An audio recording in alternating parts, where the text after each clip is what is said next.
One of the biggest questions I get from you guys is about the plotter, where I got it, how I have it set up, how much I paid for it, if I like it. So instead of responding to every single comment, I figured I'd give you guys a full breakdown. I'll give my pros and cons and whether I think you should get one for your business. Let's get into it. All right, guys, so this is a Titan 2 plotter. I've had it for maybe 3 years now.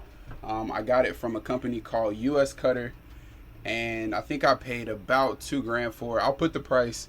I think I paid about $2 grand for it. The reason why I even bought this plotter in the first place was because, you know, with me being mobile, with me being outside, I was hand cutting everything outside, and it wasn't a problem until, you know, you start dealing with the wind and the elements. And not that it's impossible to cut outside in the wind, it's just that it takes a lot of time and it makes it a lot harder if you have to recut and, you know, things like that. So I figured I would just go ahead and get a plotter. And, you know, my initial search, everyone said to get the Graphtec, which, don't get me wrong, that is like the best plotter you can get, or one of the best plotters that you can get. But personally, I didn't want to spend, you know, $7,000 to $10,000 on a plotter. So I started looking up different, you know, plotters that were a little bit more affordable that could still get the job done, and I found this Titan 2. All right, just to give you guys a closer look, this is the main screen where you can change, you know, all of your settings, your force, your speed.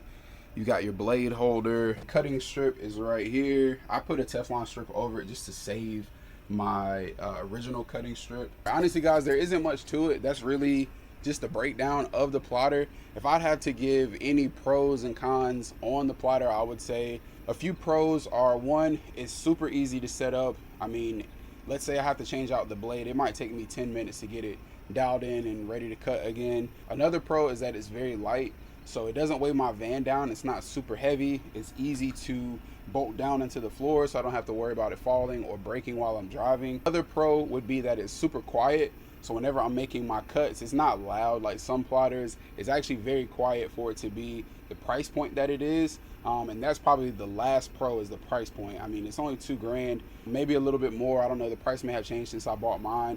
$2 grand in window tint, you guys know you can make that back in a few days. So it's not like, you know, it's going to hurt your pockets too much. A couple cons, there are some times where the pinch rollers can adjust on their own and they'll kind of change, and I may have to adjust it, or it'll pinch on the film and kind of cause it to go off track a little bit, but that's super rare. I honestly rarely ever deal with that. Honestly, that's probably the only con that I have with the plotter. I've had it about 3 years, and in those 3 years, I'd say about 4 or 5 times I've actually had to make major changes to either the pinch rollers or my cutting settings. Other than that, as long as I keep my cutting strip fresh and just change out the Teflon strip here and there, change out my blades when needed, other than that, this thing it gets employee of the month every month. I love it.